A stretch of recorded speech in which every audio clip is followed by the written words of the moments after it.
Hello, I'm going to go over this worksheet, molar mass and Avogadro's number, second practice. So we've done this before. This is just a refresher on how to find the molar mass. We've talked about what Avogadro's number is, so you can read some of that there. So let's get down to the problems. I have a molecule like N2O, and here's how we're going to fill this out. I'm going to write the atoms that are in this. So I have N is nitrogen. Use your periodic table, right? O is oxygen. And then I want to know how many of each of those. Well, the 2 is referring to the nitrogen, so I have 2 nitrogens. Oxygen has no number, so that's just a 1 default. Now we want to look and see what the mass of each of these are. So first off, I know I have 2 nitrogens, so 2 times whatever the mass of nitrogen is.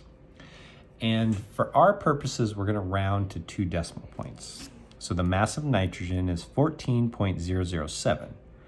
Let's round that up to 14.01. So 14.01. And I have 1 oxygen.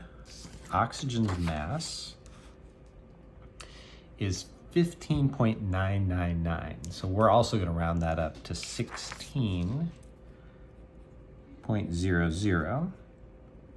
If I take 2 times 14.01, that's 28.02. 1 times 16 is 16. And then I want to add these together because these together are going to give me the molar mass of that molecule.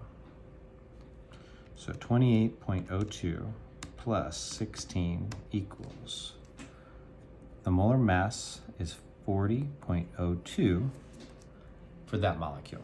All right, let's do another one. We'll do one on the second page though. We'll do this one here.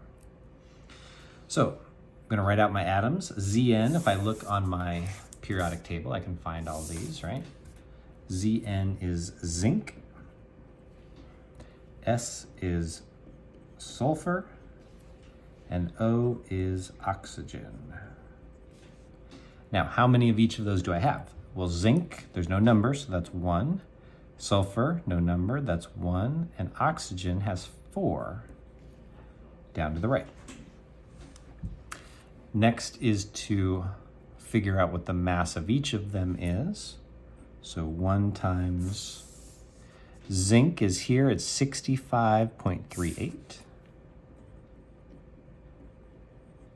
Sulfur, 1 times, this is 32.066. So we're going to round that up to 32.07. And then oxygen, I have 4 of them. Now we already know on the oxygen, if you remember from the last one, that we're going to round up to 16.00. So 65, 38, 32.07. And what is this one? 4 times 16, that is 64. Now I'm going to add all of these up. So 64 plus 32.07 plus 65.38 equals 161.45. So the molar mass of this molecule is 161.45. All right, do the rest like those 2 examples that I did there. Hope this helps.